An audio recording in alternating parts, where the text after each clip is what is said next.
જય સ્વામિનારાયણ વિદ્યાર્થી મિત્રો,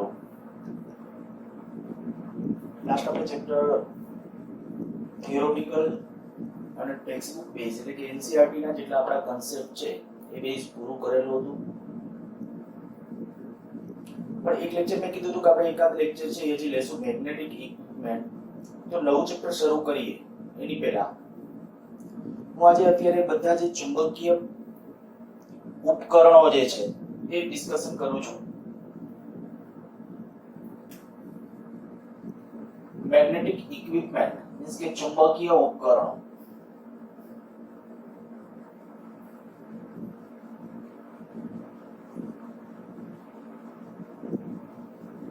જુદા જુદા જે આપણે ચુંબકીય ઉપકરણો સમજવાના છે એની અંદર ખાસ એક ટેન્જન્ટ, ગેલ્વેનોમીટર,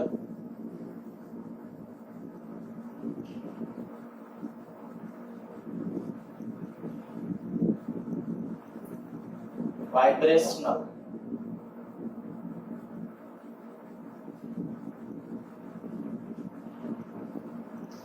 મેગ્નેટોમીટર,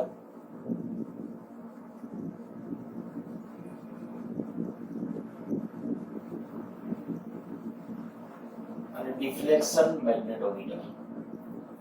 આ મુખ્ય ત્રણ. એમાં જે ક્વેશ્ચન મોટા ભાગના જે ક્વેશ્ચન પૂછાયેલા એ બધા આ પેલા બે ઉપકરણોને ધ્યાનમાં રાખીને ટેન્જન્ટ ગેલ્વેનોમીટર અને વાઇબ્રેશનલ મેગ્નેટોમીટર. જો આપણે પણ આ વાત કરશું ડિફ્લેક્શન મેગ્નેટોમીટરની. તો આગળ વધીએ એની અંદર સૌથી પહેલા તો એક શબ્દ આપણે સમજીએ, તટસ્થ બિંદુ. આ ઓલરેડી આપણે થિયરી લેક્ચર વખતે જ બધી ડિસ્કસ કરી ગયા છીએ. તટસ્થ બિંદુ કેને કહેવાય? તો કે માની લો કે ભાઈ આપણા નોર્થ, સાઉથ, ઈસ્ટ, વેસ્ટ. જો અહીંયા આપણે કહી શકાય કે આ નોર્થ છે, આ સાઉથ, ઈસ્ટ, વેસ્ટ. માની લો કે હું કોઈ ગજિયો ચુંબક, એ ગજિયો ચુંબક અહીંયા રાખું છું, આવી રીતે આમ રાખું ગજિયો ચુંબક, અહીંયા નોર્થ, અહીંયા સાઉથ. તટસ્થ બિંદુ ક્યાં મળશે? તટસ્થ બિંદુ એટલે શું? તો કે પરિણામી ચુંબકીય ક્ષેત્ર 0 હોય એને તટસ્થ બિંદુ કહેવાય. B net બરાબર 0. અહીંયા ચુંબકીય ક્ષેત્ર માટે, વિદ્યુત ક્ષેત્રમાં હોય તો E net બરાબર 0. ચુંબકીય ક્ષેત્રના કિસ્સામાં B net પરિણામી ચુંબકીય ક્ષેત્ર જે જગ્યાએ 0 હોય. હવે આમાં એવા બિંદુ ગોતી કાઢો કે જ્યાં ચુંબકીય ક્ષેત્ર 0 હોય તો ક્યાં આવશે? અક્ષ પર વિષુવરેખા. તો કે આપણે કહી શકાય ભાઈ બે ચુંબકીય ક્ષેત્ર અહીંયા BH કેમનું હોવાનું? પૃથ્વીની જે ક્ષૈતિજ તીવ્રતા હશે એ આ બાજુ હશે, પૃથ્વીની ક્ષૈતિજ તીવ્રતા BH એ આ તરફ હશે. અચ્છા, ગજિયા ચુંબકને પરિણામે જે ચુંબકીય ક્ષેત્ર રેખાઓ આપણને મળશે એ ચુંબકીય ક્ષેત્ર રેખાઓ કેવી રીતે હશે? તો કે ચુંબકીય ક્ષેત્ર રેખાઓ N ધ્રુવમાંથી ઉત્પન્ન થાય, S ધ્રુવની અંદર દાખલ થાય. અહીંયા પછી ચુંબકીય ક્ષેત્ર રેખાઓ આવી રીતે આમ હશે. આ બધી બંધ ગાળાઓ આવી રીતે કંઈક વ્યક્તિ હશે. આ ચુંબકની ચુંબકીય ક્ષેત્ર, તો અહીંયા ચુંબકીય ક્ષેત્ર કેમનું હશે? આ બાજુ હશે, આ બિંદુએ સ્પર્શકની દિશામાં, કારણ કે ચુંબકીય ક્ષેત્ર રેખા આવી રીતે આમ આગળ વધતી હોય તો અહીંયા આ રીતે હશે. તો અહીંયા કહી શકાય જો BH અને આ B જે મેગ્નેટ વડે ઉત્પન્ન થાય છે તે બે કેવું છે? પરસ્પર વિરુદ્ધ દિશામાં. તો આપણે કહી શકાય અહીંયા તટસ્થ બિંદુ હશે અને અહીંયા તટસ્થ બિંદુ હશે. તો આપણે કહી શકાય આ કદાચ મેં અક્ષને નામ આપી દીધું હોય કે ભાઈ આ, અથવા એમ કે ભાઈ તટસ્થ બિંદુ ક્યાં આવેલ હશે? તો તટસ્થ બિંદુ એ કેમો હશે? ઈસ્ટ વેસ્ટ દિશામાં હશે. અચ્છા, ગજિયા ચુંબકની દિશા ઉલટાવી નાખવામાં આવે તો આ ગજિયા ચુંબક છે એની દિશા ઉલટાવી નાખી. આ નોર્થ, આ સાઉથ. આપણી ઉત્તર દિશા ભૌગોલિક કે ચુંબકીય ઉત્તર દક્ષિણ વિચારો. આ ઈસ્ટ વેસ્ટ. હવે વિચારો જોઈએ તો અહીંયા કે શું ચુંબકીય ક્ષેત્ર કાયદી આમ કરીને આમ જતી હશે ને અહીંયા તો BH ને બે, કારણ કે BH તો આમ જ છે, BH ની દિશા આમ જ છે. હવે અહીંયા આની જે ક્ષેત્ર રેખાઓ હશે, ગજિયા ચુંબકની ક્ષેત્ર રેખાઓ એ આમ હશે. આ સ્પર્શક સ્વરૂપે મીન્સ કે આવી આમ હશે. તો અહીંયા બેની દિશા એક થશે. પણ અહીંયા જો કે જ્યારે આ ક્ષેત્ર રેખા S ધ્રુવની અંદર દાખલ થતી હોય અને અહીંયા N ધ્રુવમાંથી બહાર નીકળતી હોય તો આમાં ક્યાં આવશે? તો કે અહીંયા આપણે કહી શકાય કે ભાઈ તટસ્થ બિંદુ ક્યાં આવશે? તટસ્થ બિંદુ આવશે નોર્થ સાઉથ દિશામાં. તટસ્થ બિંદુ એ નોર્થ સાઉથ દિશામાં મળે. અચ્છા, ગજ્ય ચુંબક માની લ્યો આને બદલે આપણે કંઈક આવી રીતે આમ રાખી દીધો,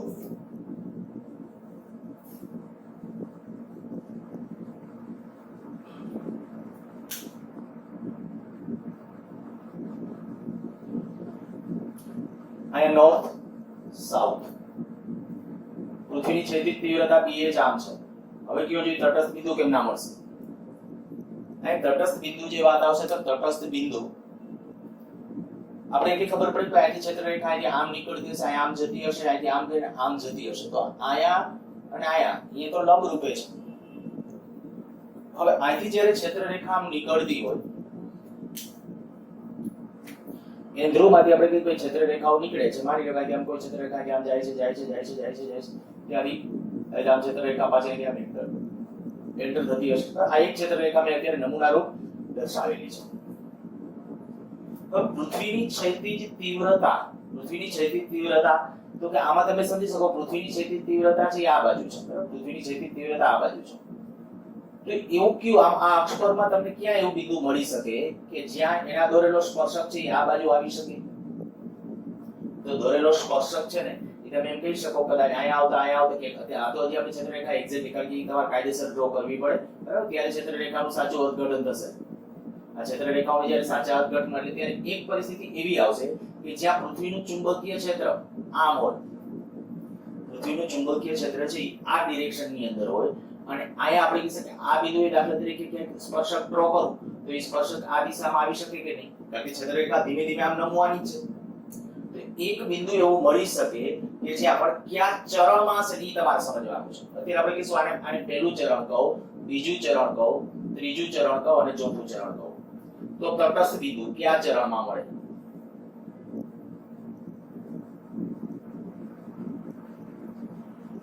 બરાબર, હવે તમારી રીતે નક્કી જવાબ લખી નાખ્યો. અચ્છા, અહીંયા તટસ્થ બિંદુ મળ્યું, એ સિવાય વિચારો કે બીજે ક્યાં તટસ્થ બિંદુ મળી શકે?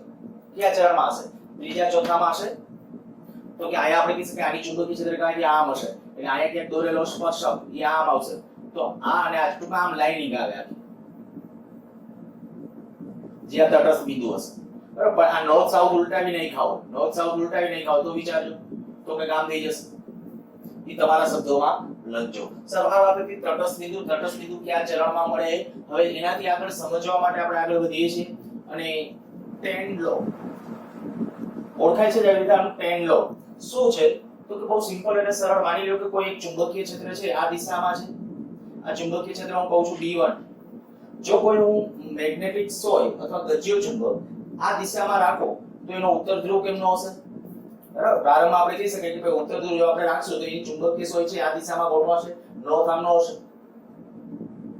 પણ માની લ્યો કે એ જ ક્ષણે હું એક એવું કરું કે બીજું ચુંબકીય ક્ષેત્ર લાગુ પાડું છું, આ દિશામાં લાગુ પાડું છું B2. આ B1 છે, આ B2 છે. તો શું થશે? પરિણામી ગજ્યો ચુંબક હવે કેમનો ગોઠવાશે? વિચાર. તો કે પરિણામી ચુંબકીય સોય છે ને અથવા ગજ્યો ચુંબક કંઈક આ ડિરેક્શનમાં ગોઠવાશે.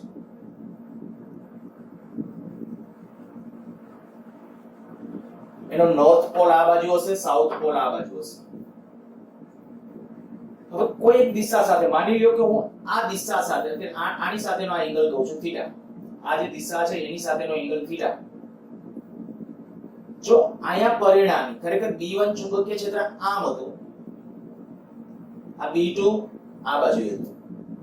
હવે કેન્દ્રો ઉપર એને કારણે જે બળ લાગશે, કેન્દ્રો ખરેખર અહીંયા બળ યુગ્મ અને પછી હું આપણી કેલ્ક્યુલેશનમાં આવે નથી પડતો, પણ એક બહુ સાદી ભાષામાં કહું કે પહેલા ચેપ્ટરમાં આપણે ભણ્યા F q, કોઈ q વિદ્યુતભાર હોય તો એના ઉપર લાગતું બળ આવી લીધો F q, એટલે ચુંબકીય ક્ષેત્રમાં લાગતું બળ આપણે કેવું શું કહેવાય? ધ્રુવમાન અહીં આવશે. ધ્રુવમાનને હું q m કહું છું. ધ્રુવમાનને અથવા p આપણે p રાખ્યું છે, ચાલો p રાખીએ, p p.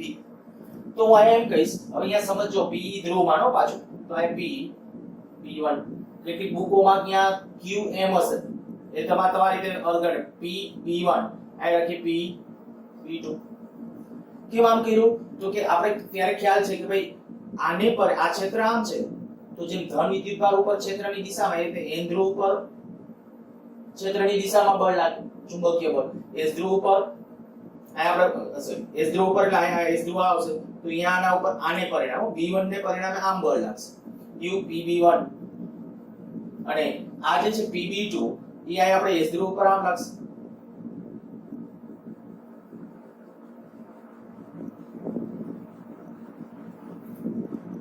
અને આ બળોની અસર હેઠળ આ છે આ જગ્યાએ સંતુલનમાં હશે હવે જો આ જગ્યાએ સંતુલનમાં છે ને તો ઇનડાયરેક્ટલી અર્થ તમને એ ખબર પડે કે આ બેનું જો હું પરિણામી ગણવા જાઉં ટોર્કના સિદ્ધાંતનો ઉપયોગ કરવો હોય તો છૂટ આપણે કહીએ કે અહીંયા આ એંગલ થીટા થશે હવે આ એંગલ થીટા થાય તમે ડાયરેક્ટલી અહીં લખી શકો કે tan થીટા એટલે શું થાય તો tan થીટા એટલે સામેની બાજુ છેદમાં પાછળની બાજુ tan થીટા આના માટે આ એંગલ થીટા છે તો અહીંયા એંગલ થીટા થશે તો આપણે કહીશું આકૃતિ પરથી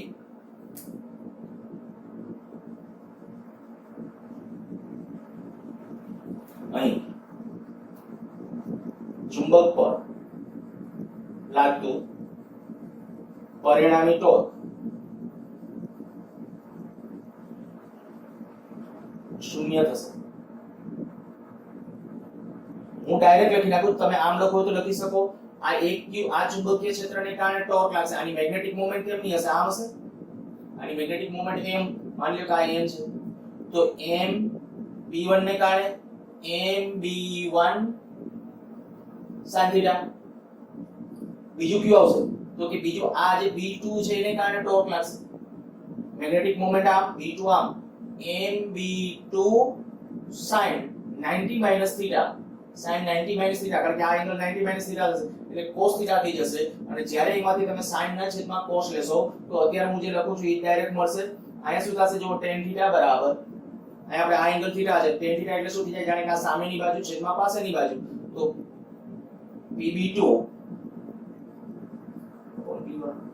અથવા કે b2 બરાબર p1 tan આ ક્યાં આને tan લો તરીકે ઓળખવામાં આવે છે યાદ રાખજો એટલે ગમે ત્યારે કદાચ કે શબ્દ પ્રયોગ આવો કરવામાં આવે ખાસ નીટ ને જી વાળા ગુજકેટ વાળાને કદાચ આ tan લો શબ્દ કામનો નથી બરાબર એ ટેક્સ્ટ બુકમાં નથી પણ નીટ અને જી વાળા મેં કીધું tan લો આવો શબ્દ પ્રયોગ ગમે તે જગ્યાએ થાય તો આ ધ્યાન રાખજો કે tan લો ઈ શું છે તો કે બીજું કંઈ નહીં જ્યારે બે પરિણામી ચુંબકીય ક્ષેત્ર હોય ત્યારે બે ચુંબકીય ક્ષેત્રની પરિણામી અસર હેઠળ જ્યારે કોઈ પણ ગજ્યો ચુંબક કે ચુંબકીય હોય તટસ્થ સ્થિત સંતુલનમાં હોય ત્યારે આપણું આ સૂત્ર એમાં શું છે તો કે b1 tan θ બરાબર b2 એટલે આપણે કીધું કે આ θ કોણ કેની સાથે છે b1 સાથેનો છે જેની સાથેનો તમે કોણ જાણો છો એને ઈ ચુંબકીય ક્ષેત્ર ગુણ્યા tan θ એટલે કે ડિફ્લેક્શન અને ઇન્ટુ b2 આવું કરો તો ત્યારે આપણે કહી શકીએ કે એના ઉપરથી આપણે જે આ જે સિદ્ધાંત મેળવ્યો તો આ જે લખી શકાય એને કહેવાય tan લો એટલે કદાચ કે જરૂર પડે તો tan લો શું છે એ આપણે ખબર પડી જવી જોઈએ તો માની લો કે આના રિલેટેડ તમને એકાદ પ્રશ્ન ખાલી આમનો બનાવીને પૂછું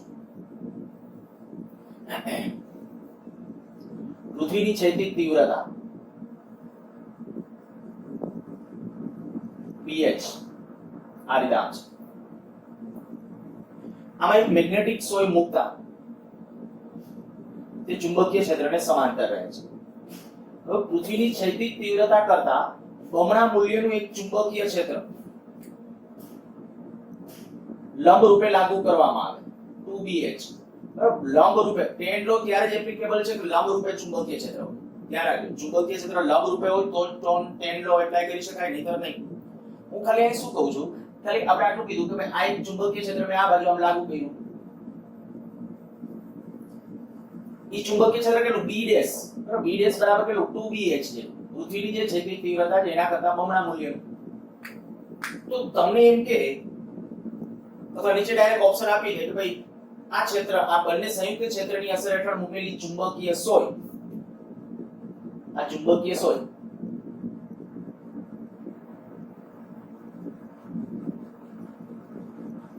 આ એનો નોર્થ હશે આ એનો સાઉથ હશે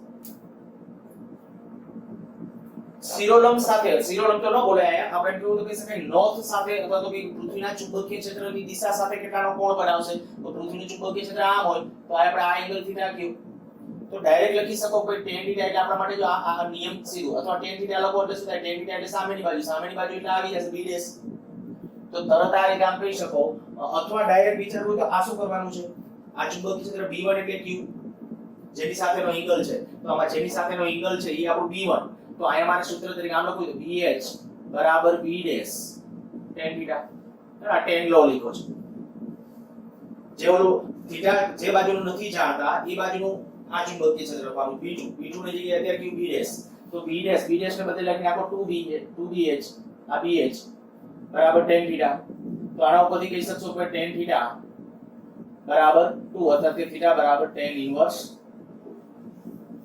તો આ થઈ ગયો આપણો tan લો બરાબર tan લો માટે ખાલી એવા એક જ સિમ્પલ પ્રશ્ન બે પરસ્પર લંબ ચુંબકીય ક્ષેત્રની અસર હેઠળ તમે આમ પણ વિચારી શકો છો આના બે ઘટકો પાડો દાખલા તરીકે આનો આ બાજુનો આ PV આ બળ જે છે બળ અથવા ચુંબકીય ક્ષેત્રનો ઘટક લ્યો તોય ચાલે ચુંબકીય ક્ષેત્રનો આ બાજુનો ઘટક કયો cos ચુંબકીય ક્ષેત્રનો આમ ઘટક જે આવશે આ B1 નો એક ઘટક આમ કહું છું ઈ cos B1 cos થીટા આ બાજુનો કયો આવશે B1 sin થીટા એવી રીતે આના જે ઘટકો પાડશો તો એમાં કઈ આ જે આવશે આ એંગલ છે ને ઈ 90 માઈનસ થીટા હશે તો આ બાજુનો cos થશે B2 cos અને આ બાજુનો B2 sin હવે એ તો આવલા તો ટોર્ક કહેવાય આ તો આની દિશામાં છે પણ ઓલા બે પરસ્પર લંબ એના અસર નાબૂદ કરતા હોવા જોઈએ જો નાબૂદ ન થતી હોય તો આનો દોલનો થતા હોવા જોઈએ તો આ બે સરખાવો તોય tan લો મળી જશે સારું છે આપણે tan લો માટે પણ મેં કીધું ઘટકો ને એવા રિલેટેડ પ્રશ્નો છે એ પૂછાય છે અને તમને ક્યાંક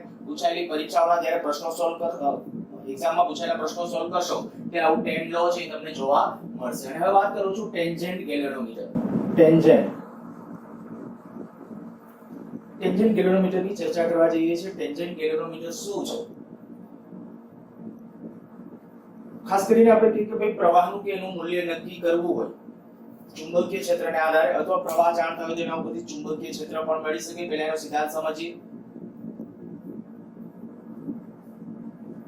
ગૂગલ સર્ચ ની અંદર તમે એક વખત આ ટોપિક શરૂ થાય ત્યારે એની પહેલા ખાલી ટેન્જન્ટ ગેલ્વેનોમીટર આવું કરીને સર્ચ મારજો અને એની ડાયાગ્રામ છે એક વખત જોઈ લેજો જેથી તમારા મનમાં આખું ચિત્ર બરાબર એનું એક આખું ચિત્ર ઊભું થઈ જાય કે ભાઈ ટેન્જન્ટ ગેલ્વેનોમીટર કેવું હોય આપણે લેબ ની અંદર પડેલું છે પણ અત્યારે જો કે જૂના કોર્સમાં પ્રેક્ટિકલમાં હતું હવે નવા કોર્સના પ્રેક્ટિકલમાંથી નીકળી ગયેલું છે એટલે આમે તમારે જોવાનું નથી થતું પણ લેબમાં છે એટલે આપણે રૂબરૂ મળશું ત્યારે એક વખત છે તમને ટેન્જન્ટ ગેલ્વેનોમીટર બતાવીશ કે કેવી રીતે ખરેખર એમાં વર્ક કે સિદ્ધાંત થતું હોય આપણે જોશું અત્યારે ખાલી સિમ્પલ સમજાય એવી રીતે હું ખાલી ડ્રો કરવાની ટ્રાય કરું તો આ એક રાઉન્ડ વર્તુળ આ વર્તુળાકાર એક ફ્રેમ હોય આ એક બેઝ પાયા ઉપર આ બધી રચનાઓ હોય એનો આ બેઝ છે પણ આ બેઝ ઉપર આ આખી રચનાઓ મૂવેબલ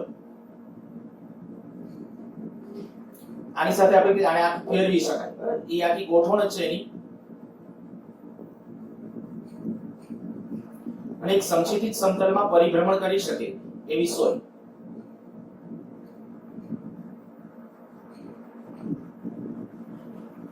અને એના એંગલ કોણને માપી શકાય એના માટે સામાન્ય કદાચ તમે હોકા યંત્ર જોયું હશે બરાબર એ હોકા યંત્ર એટલે આવી આ ચુંબકીય સોય મોસ્ટલી બધાએ આ ચુંબકીય સોય છે એ જોઈ હશે જેની અંદર આપણે કહીએ તો નોર્થ સાઉથ ઈસ્ટ વેસ્ટ આ જે છે રેડ કદાચ ત્યાંથી જો દેખાતો હોય આ બાજુ એક છે રેડ છે રેડ ઈ સાઉથ ડિરેક્શન ની અંદર હશે બીજો છે આ છે અત્યારે નોર્થ દિશા દર્શાવે પણ આમ ગોઠવેલું હોય ત્યારે એક્ઝેક્ટ શિરોલંબ સમતલ આ શિરોલંબ સમતલમાં છે ખરેખર આ સાચી ડિરેક્શન ક્યારે દર્શાવે જ્યારે આ સમતલમાં મૂક્યું હોય ત્યારે સમક્ષિતિજ સમતલમાં હોય તો હવે અહીંયા શું છે હું તમને એમ કહું કે આખી આ એક વર્તુળાકાર ગૂંચળું છે આમાં n ટર્ન્સ હોય માની લો n આટા વાળું એક વર્તુળાકાર ગૂંચળું છે તો ઈ પોતે આમ મૂવ કરી શકે કઈ રીતે આ માની લો કે આખું આ ગૂંચળું છે અત્યારે આ આખું ગૂંચળું છે તો આ ગૂંચળું છે ને આખું આ મૂવ થઈ શકે આખું આ અત્યારે ગૂંચળું છે ને આ તો ચુંબકીય સોય છે પણ માની લો કે હું કહું આને ગૂંચળું કહો તો એ આખું આમ પરિભ્રમણ કરી શકે ને એવી ગોઠવણ બીજું આ વચ્ચે એક ચુંબકીય સોય હોય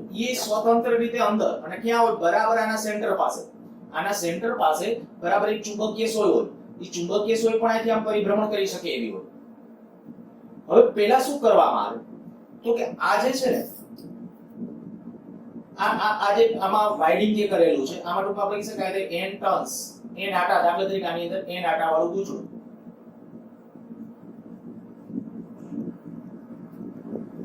આની રિંગની ત્રિજ્યા માની લો કે આ ત્રિજ્યા છે એ r જેટલી છે આ ત્રિજ્યા r કહો ત્રિજ્યા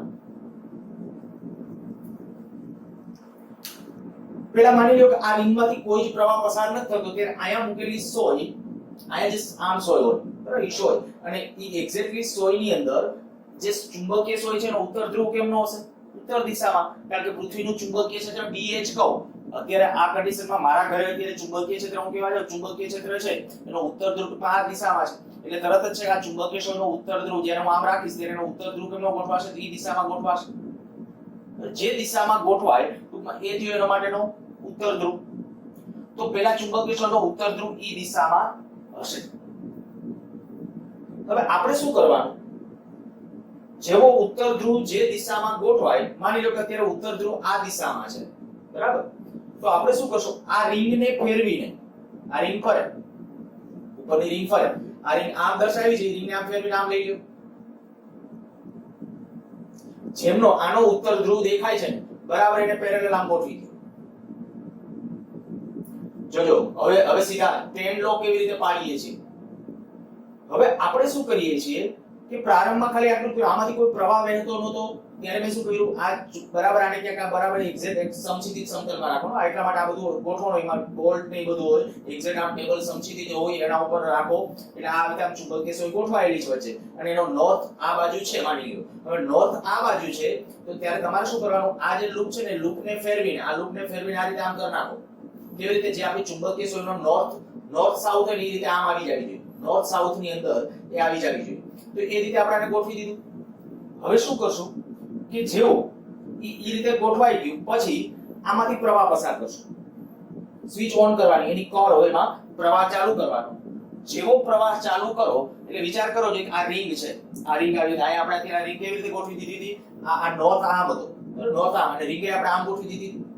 માની લો કે એ રિંગમાં n ટર્ન્સ છે, હું આમ પ્રવાહ પસાર કરું આવી રીતે આમ, તો એને પરિણામે ચુંબકીય ક્ષેત્ર કેન્દ્ર પાસે કેમનું ઉત્પન્ન થાય? રિંગના કેન્દ્ર પાસે આમ હશે ચુંબકીય ક્ષેત્ર, કારણ કે જો આવી આમ પ્રવાહ હોય રિંગમાંથી, તો કેન્દ્ર પાસે ચુંબકીય ક્ષેત્ર આમ આવશે. પૃથ્વીનું ચુંબકીય ક્ષેત્ર આમ હતું, બરાબર? અત્યારે હું આ મારા ઘરના ડિરેક્શનની વાત કરું છું, તો પૃથ્વીનું ચુંબકીય ક્ષેત્ર આમ હતું, અને જે મેં કીધું કે અહીંયા આપણા માટે આ કન્ડિશન છે, તો આ શું થયું? આ કયું ચુંબકીય ક્ષેત્ર આવ્યું? આ લૂપમાંથી જે પ્રવાહ વહે એને પરિણામે આ ચુંબકીય ક્ષેત્ર. જો બે પરસ્પર લંબ આવ્યા કે નહીં?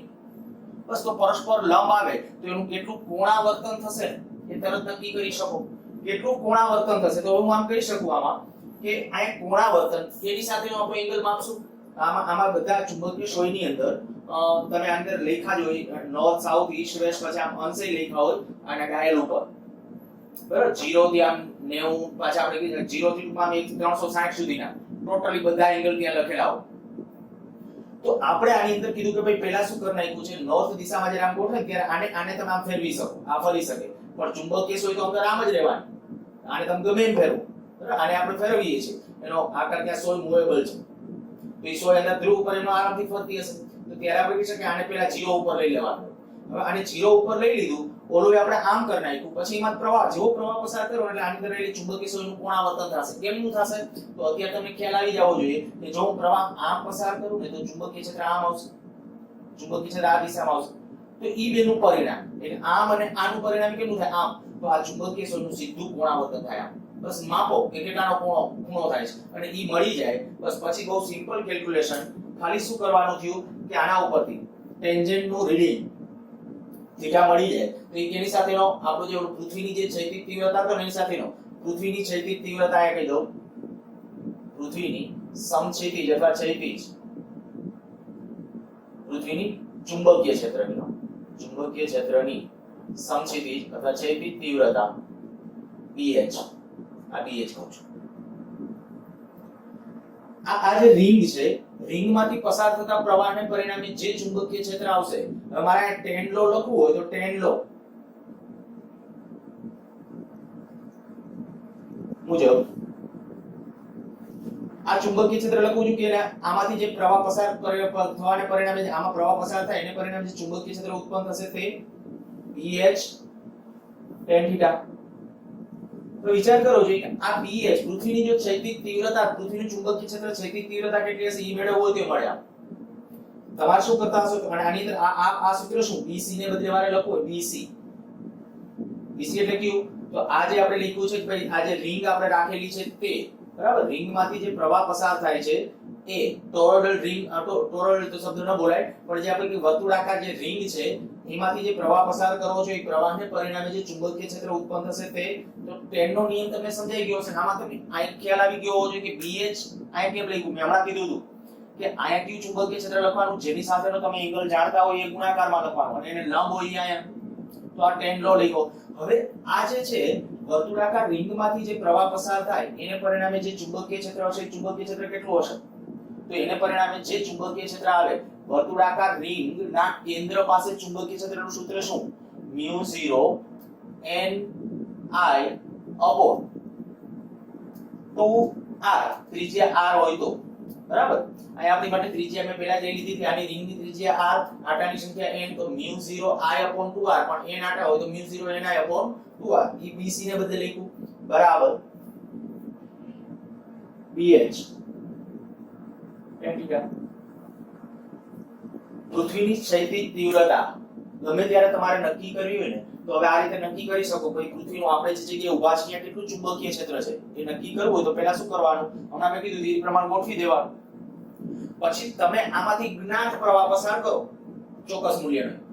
જે પ્રવાહ પસાર કરો એટલે આમાં તમે દરેક વસ્તુ જાણતા હોય, μ જાણો છો, n જાણો છો, i જાણો છો, 2 જાણો છો, એટલે r આ બધાની કિંમત થીટા કેટલું રિફ્લેક્શન થયું એ ખબર છે, તો bh ક્ષૈતિજ તીવ્રતાનું મૂલ્ય મળી જાય. તો તમને કદાચ આ કન્સેપ્ચ્યુઅલ ક્વેશ્ચન પૂછે કે પૃથ્વીની ક્ષૈતિજ તીવ્રતા કયા સાધનથી નક્કી કરી શકાય, શું કહેશો, ટેન્જેન્ટ. બરાબર, ટેન્જેન્ટ ગેલ્વેનોમીટર એની મદદથી પૃથ્વીની ક્ષૈતિજ તીવ્રતા નક્કી કરી શકાય. આ સિવાય જો હું જે આમ કહું કે માની લ્યો કે આ i ને હું સૂત્રનો કરતા બનાવું તો આવું થશે 2bhr upon μn tan θ. i બરાબર આ છે બધું અચળ રહેશે, આટલા બધા પદ અચળ. પૃથ્વીની ક્ષૈતિજ તીવ્રતા કઈ બદલાવાની ન હોય. પછી આની અંદર આ જે અત્યારે રિંગ છે તો રિંગની ત્રિજ્યા કઈ બદલાવાની નથી, આટાની સંખ્યા બદલવાની નથી, એ બધું અચળ. તો એ અચળ તરીકે હું k લઈ લઉં તો k tan θ. તો આના ઉપર કહી શકાય i is proportional to tan θ. આ એના સિદ્ધાંત તરીકે ઓળખાય છે. અને આ પણ ક્યાંક પ્રશ્નમાં પૂછાઈ ગયેલો છે, ટેન્જેન્ટ ગેલ્વેનોમીટર માટે તેમાંથી પસાર થતો પ્રવાહ એ કેના સમચલનમાં છે, tan θ, જ્યાં θ એટલે શું, કોણાવર્તન. બરાબર, કોણાવર્તનની tan ના સમચલનમાં હોય એમ કહી શકાય. સારું છે, આપણા માટે પહેલા આટલી પરિસ્થિતિ આપણને ખ્યાલ આવી ગયો, અને આના આધારે હું એમ કહું કે આ જે છે i upon k, k અચળ છે બરાબર tan θ. ઓકે, હવે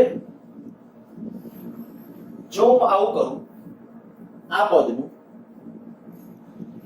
i એટલે પ્રવાહ ની સાપેક્ષ વિકલન કરું, થીટા શું છે, કોણાવર્તન. તમને યાદ છે આપણું સાદું ગેલ્વેનોમીટર હતું ને ત્યારે phi upon i એને કીધી હતી ગેલ્વેનોમીટરની સંવેદિતા.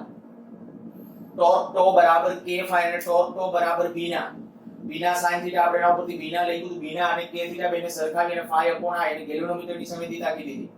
તો એવી રીતે આ થીટા upon i, જો થીટા upon i કરીએ ને તો એને કહેવાય આપણી ટેન્જેન્ટ ગેલ્વેનોમીટરની સંવેદિતા. ત્યારે અત્યાર સુધી પૂછ્યું નથી પણ જી વાળા બાળકો માટે ખાસ કહું છું કે થોડું ધ્યાન રાખજો, કદાચ ટેન્જેન્ટ માટે જો જરૂર પડે તો આપણે શું કરી નાખીએ d phi upon di એટલે કે d theta upon di.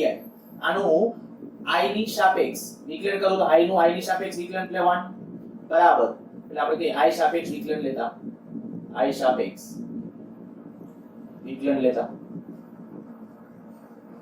તો આયા થઈ જશે 1 બરાબર k અચળ એમનો tan નું શું થઈ જશે sec વર્ગ θ, sec વર્ગ θ. અને આયા તમે કહી શકો કે આપણે કેનું કરીએ છીએ tan નું થયું sec વર્ગ, બરાબર, tan નું થયું sec વર્ગ, તો પર θ નો જે લખવું પડે તો d θ by di, બસ એ સૂત્રનો કરતા બનાવો છું.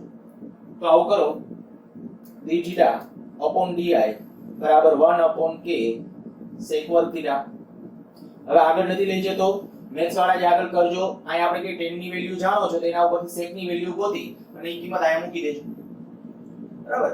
sec ની વેલ્યુ અહીં આપણે tan ની વેલ્યુ જાણો છો તો મેં કીધું tan બરાબર i upon k છે તો અહીં sec ની વેલ્યુ મૂકી દેજો એટલે તમે એક સંવેદિતાનું, પણ એને શું કહેવાય, ટેન્જેન્ટ ગેલ્વેનોમીટરની સંવેદિતા. સારું, ટેન્જેન્ટ ગેલ્વેનોમીટરની સંવેદિતા કઈ કઈ બાબતો ઉપર આધારિત છે એમ કહી શકાય. તો ટેન્જેન્ટ ગેલ્વેનોમીટરની સંવેદિતા એટલે કે આપણે કહીએ તો અહીં આપણે આ જે સૂત્ર આવશે એના ઉપર તમે કહી શકશો k અને આ sec વર્ગ ને બદલે આ i અને k ના પદમાં જ આવશે, જે મૂલ્યો આવશે બધા એ k ના પદમાં i અને કે એના પદની અંદર પણ આ વર્ગના એવી રીતે આવશે એટલે સિમ્પલી તમે એમ કહો કે કે કેન્સલ એવું નહીં થાય પણ ઈ જે આવશે એટલે કહી શકો I શું છે તો કે પ્રવાહ અને કે નો આધાર તો કે એટલે આ બધા ડેટા સંવેદિતતા આટલી બાબતો ઉપર અને સાવ સાદી રીતે કહું તો અહીંયા I આ થીટા તો આનો ઉપર તમે સહી વિચારી શકો કે મ્યુ n મ્યુ એટલે માધ્યમ આ માધ્યમ એટલે કયું માધ્યમ તો કે આપણે જે અહીંયા જે અત્યારે આ જે રિંગ વિટાળેલ છે તો આપણે કઈ આટાની સંખ્યા વિટાળેલ ખાલી સિમ્પલી એમનો વિટાળેલા છે એટલે વચ્ચે શૂન્ય અવકાશ બીજી કોઈ હવા એટલે અહીંયા આપણે આ જનરલી એમનો જ રહેશે પણ n એટલે આટાની સંખ્યામાં કેટલા ટર્ન્સ છે જો આટાની સંખ્યા વધારશો આ વધારશો તો આપણે કઈ આ છેદમાં આમ લઈ લો કારણ કે આપણે સંવેદિતા કેને કહેવાય d θ upon di તો તમે સમજી શકશો કે આટાની સંખ્યા વધારતા સંવેદિતા વધે r વધારતા ઘટે તો આના ઉપરથી તમે સંવેદિતા માટે થોડું વધારાનું વિચારી શકો બાકી આપણે ટેન્જન્ટ ગેલેનોમીટર મુખ્ય કામનું આયા સુધીનું I ચલે છે થીટા તો આમાંથી તમે એમ કહો કે ભાઈ પ્રવાહ જાણતા હો અથવા પ્રવાહનું મૂલ્ય તમને એમ કહે કે ભાઈ આમાંથી કેટલો પ્રવાહ પસાર કર્યો હશે આવા પ્રશ્નો કંઈક જીમાં પૂછ્યા છે ટેન્જન્ટ ગેલેનોમીટર માંથી કેટલો પ્રવાહ તો એના વાઇડિંગ માંથી કેટલો પ્રવાહ પસાર થતો હશે તો પ્રવાહનું મૂલ્ય ઘણું હોય ટૂંકમાં મુખ્ય સિદ્ધાંતો છે ને આ ટેન્ડો આટલું યાદ રાખો બીજા સૂત્રો ગોખવાની બહુ જરૂર નથી પણ આ એટલે તરત મગજમાં રાખવાનું આ રિંગમાંથી જે પ્રવાહ વહે છે એને પરિણામે ચુંબકીય ક્ષેત્ર એટલે pH એટલે ક્ષૈતિજ તીવ્રતા તો આપણું આ થઈ ગયું પહેલું સાધન ટેન્જન્ટ ગેલેનોમીટર નેક્સ્ટ આમ જોજો તો એમ કહી શકાય નામ થોડું બહુ વ્યવસ્થિત રીતે રૂપાલું છે બાકી બહુ સિમ્પલ અને સાદું ઉપકરણ કેવી રીતે હોય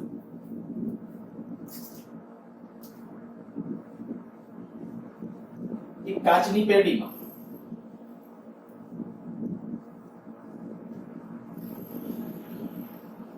અમારી કાચની પેટી એટલે બોર્ડર બધી ખાસ કરીને એની દિવાલો જે છે એ કાચની હવે આમાં શું હોય કે એક ટોર્શનલ હેડ કહેવાય એની ઉપર આ ટોર્શનલ હેડ ભાગ હોય એના થ્રુ આખા અંદરના એક વાયરિંગ કનેક્શન હોય આપણે અત્યારે સિદ્ધાંત સમજાયેલો આખો રચના સાથે કાંઈ લેવા દેવા નથી આયા એક પાતળો સળિયો અને સળિયાના છેડે એક સપોર્ટ હોય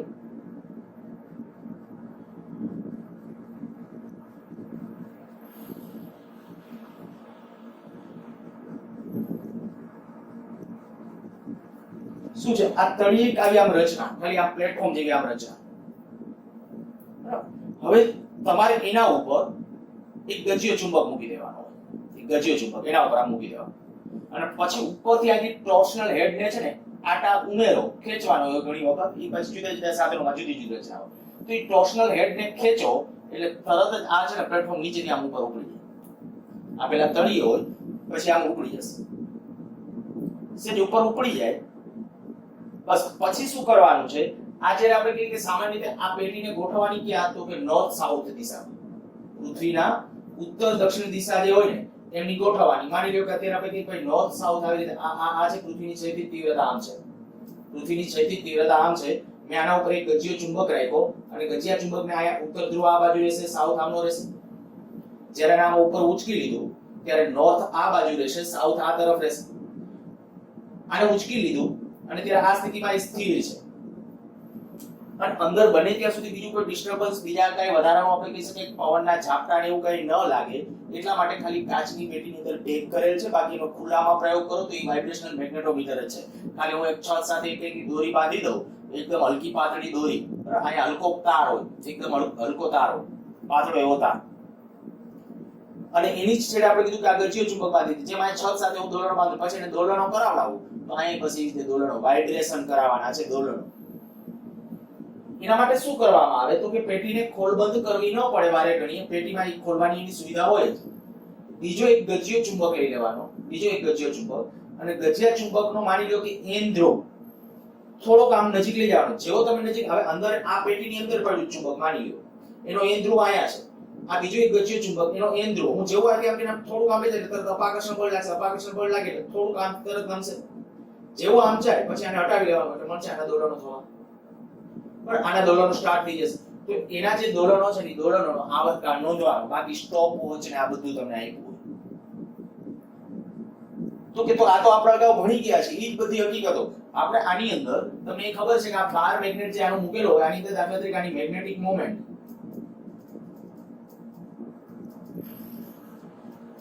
m હોય અને જડત્વની ચાક માત્રા I હોય, ક્યાં આ 12 મેગ્નેટ. તો આપણા પાસે જે સમીકરણ છે આવર્તકાળ P બરાબર 2 pi under root I upon mb. T બરાબર 2 pi under root I upon mb. બરાબર, જે I એટલે શું? જડત્વની ચાક માત્રા. ક્યાં આ જે ગજીય ચુંબક હતો એની જડ, અને B એટલે શું? ચુંબકીય ક્ષેત્ર. કયું ચુંબકીય ક્ષેત્ર? તો અહીંયા જે આવશે ને પૃથ્વીનું ચુંબકીય ક્ષેત્ર હશે. બોલું તો ખાલી આપણે દોલન કરાવવા માટે નજીક લઈ ગયા હતા. જે આપણે બીજું ચુંબક લઈ ગયા એ તો માત્ર દોલન કરાવવા માટે નજીક લઈ ગયા હતા. ખાલી આપણે જે અત્યારે જે મેં કીધું ને કે આનું જે દોલનો થશે તો કે આ પૃથ્વીના ક્ષૈતિજ ચુંબકીય ક્ષેત્રની એટલે પૃથ્વીની ક્ષૈતિજ તીવ્રતામાં દોલનો થશે. તો અહીંયા BH, M એટલે મેગ્નેટિક મોમેન્ટ કેની? ગજિયા ચુંબક. I એટલે જડત્વની ચાક માત્રા. હવે જડત્વની ચાક માત્રા તમે જાણતા હો. જડત્વની ચાક માત્રા આ સળિયાની આપણે શરૂ લેક્ચર ચેપ્ટર જ્યારે શરૂ કર્યું ત્યારે મેં તમને આવા પ્રશ્નો કરાવેલા છે બધા. આની જડત્વની ચાક માત્રા જો વચ્ચેથી લટકાવેલો હોય તો આને વચ્ચેના બિંદુને અનુલક્ષીને જડત્વની ચાક માત્રા 1/12 ml2, જ્યાં m એટલે દળ, બરાબર, અને l એટલે લેન્થ. તો એના ઉપરથી એની જડત્વની ચાક માત્રા તમે તમારા ગજિયા ચુંબકનું વજન કરી લો, એની લેન્થ માપી લો એટલે એની જડત્વની ચાક માત્રા મળી ગઈ. જડત્વની ચાક માત્રા મળી ગઈ. BH જાણો છો. આવર્તકાળ તમારે નોંધી લેવાનો કે કેટલા દોલનો થાય છે.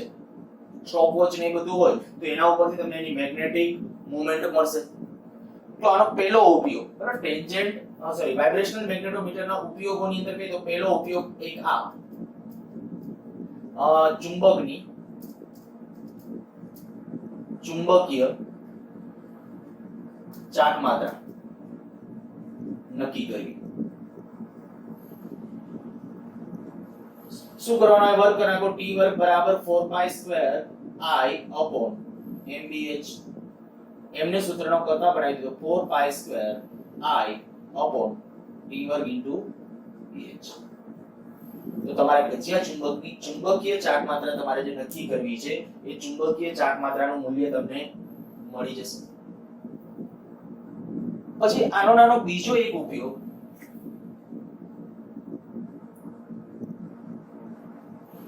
જુદા જુદા સ્થાને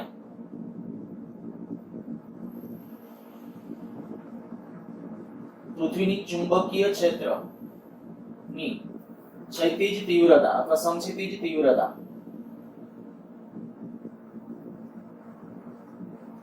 નો ગુણોત્તર. માની લો કે પહેલા આપણે કોઈ એક જગ્યાએ એક્સપેરિમેન્ટ કરીએ છીએ, દાખલા તરીકે રાજકોટમાં રાખીને આપણે આનો આ એક્સપેરિમેન્ટ બરાબર મેં હમણાં તમને કીધું એ પ્રમાણે પહેલા મેગ્નેટિક મેરિડિયન જેમનું એમને આને ગોઠવી દેવાનું મેગ્નેટોમીટર ને, એટલે કે એ દિશામાં આપણી પેટી આમ એવી રીતે રાખવાની ઉત્તર દક્ષિણ દિશામાં. આના ઉપર એક ગજિયો ચુંબક મૂકી દીધો જેની મેગ્નેટિક મોમેન્ટ કંઈક જાણીએ છીએ, અથવા મેગ્નેટિક મોમેન્ટ નથી જાણતા તોય ચાલે, પણ એક ગજિયો ચુંબક મૂકી દીધો. હવે શું કરવાનું? એક ગજિયો ચુંબક મૂકી દીધો પછી આ ટોર્શનલ હેડ કહેવાય, અને ટોર્શનલ હેડ, બરાબર, તો એ ટોર્શનલ હેડને તમે ખેંચશો જેવું એટલે તરત જ ચુંબક નીચેથી ઉપડી જશે. પછી એના દોલનો કરાવવાના અને એનો આવર્તકાળ માપવાનો. હવે આવર્તકાળ માપ્યો, દાખલા તરીકે પહેલા આપણે કીધું કે રાજકોટમાં આવર્તકાળ માપ્યો અને ત્યારે આપણને મળ્યો આવર્તકાળ T1. આ એમ કહું કે ભાઈ ચાલો રાજકોટ પહેલા, તો રાજકોટમાં આવર્તકાળ કહે કે T1 બરાબર 2 pi under root I upon m B1. અહીંયા ચુંબકીય ક્ષેત્ર કહું છું B1. હવે માની લો કે રાજકોટને એને આપણે કહીએ કે ભાઈ અહીંથી ક્યાંક અમેરિકા વયા જઈએ, અને અમેરિકા જઈને ત્યાં પાછો આ જ પ્રયોગનું પુનરાવર્તન કરે. T બરાબર 2 પાઈ અંડર રૂટ E ની ગજિયો ચુંબક રાખવાનો એટલે એની મેગ્નેટિક મોમેન્ટ નહીં બદલાય, જડત્વની ચાક માત્રા નહીં બદલાય, પણ આ ક્ષૈતિજ તીવ્રતા બદલાઈ ગઈ હશે અને B2 કહું છું. બે સમીકરણનો વર્ગ લઈ અને ગુણોત્તર લ્યો એટલે કે T1 square upon T2 square બરાબર શું થઈ જશે? T1 square upon T2 square બરાબર B2 upon B1, અર્થાત કે B1 upon B2 બરાબર શું આવી જશે? T1 square sorry T2 square upon T1 square. તો આ રીતે છે એ તમે જુદા જુદા સ્થળે પૃથ્વીના જુદા જુદા સ્થળે એની ક્ષૈતિજ તીવ્રતાનો ગુણોત્તર છે એનું મૂલ્ય પણ નક્કી કરી શકો. અચ્છા, આ જ રીતે બે ગજિયા ચુંબકની ચુંબકીય મોમેન્ટ અલગ અલગ ચુંબકની ચુંબકીય ચાક માત્રા ની સરખામણી. બે અલગ અલગ ચુંબક છે. બે તો શું કરવાનું, પહેલા એકવાર એક ચુંબક મૂકો, અવલોકન લો, બીજી વાર બીજું ચુંબક મૂકો, એની જગ્યાએ પ્રયોગનું પુનરાવર્તન. તો હવે m1 ને m2 લખી નાખવાના છે. તો એના માટે સૂત્ર આવું થશે. બરાબર, m1 અને m2 લખી નાખો તો ત્યારે સૂત્ર આવું થઈ જશે. તો અહીંયા આપણે કહી શકાય કે m1/m2 બરાબર શું આવી જશે, t2/t1². જી વાળા ખાસ જોજો, આના ઉપરથી જોજો, પ્રશ્ન વ્યવસ્થિત વાંચો ત્યારે તમને ખ્યાલ આવશે કે આવા કેટલા ક્વેશ્ચન પૂછી નાખ્યા છે. શબ્દ આવી જાય એટલે સમજો, વાઇબ્રેશનલ મેગ્નેટોમીટર. વાઇબ્રેશનલ મેગ્નેટોમીટર ન હોય તો ડાયરેક્ટલી આવા સિદ્ધાંતના પૂછી શકે છે. પછી તમને આમાં ઓલા મેં ત્યારે શરૂઆતમાં સમજાવેલું હતું, બે ગજિયા ચુંબક છે ને એને એકબીજાને પહેલા આપણે કે શું કરવાનું, બે ગજિયા ચુંબકની મોમેન્ટ નક્કી કરવાનો એક રસ્તો આમ. કોઈ એમ કે આવી રીતે નથી નક્કી કરો, મારે આમ કરવું છે કે બે ગજિયા ચુંબકના એક એક ધ્રુવ છે ને, એકનો આવે કે ચાલો બેના n ધ્રુવ ને ss ધ્રુવ એવી રીતે રહે, એટલે આપણે રાખી દે. માની લો કે આ બેના n ધ્રુવ આ બાજુ રહે તો બાંધી દીધા અને અહીંયા રાખી અને એના દોલનો આપો છો. દોલનોનો આવર્તકાળ t1 નક્કી કર્યો. પછી આવું કરો, આને આમ આમ બાંધી દો વિરુદ્ધ દિશામાં. વિરુદ્ધ દિશામાં બાંધી અને એના દોલનોનો આવર્તકાળ નક્કી કરો. માની લો t2 મળ્યો તો શું આવે, ખાલી હિન્ટ આપી દઉં છું, અગાઉ કરાવી દીધું છે. કઈ સ્થિતિ કહેવાય તો કે એડિટિવ અને સબસ્ટ્રેટિવ, મીન્સ કે સહાયક અને વિરોધક. સહાયક અને વિરોધક મેથડ અથવા પદ્ધતિ થી ચુંબકીય ડાયપોલ મોમેન્ટની સરખામણી.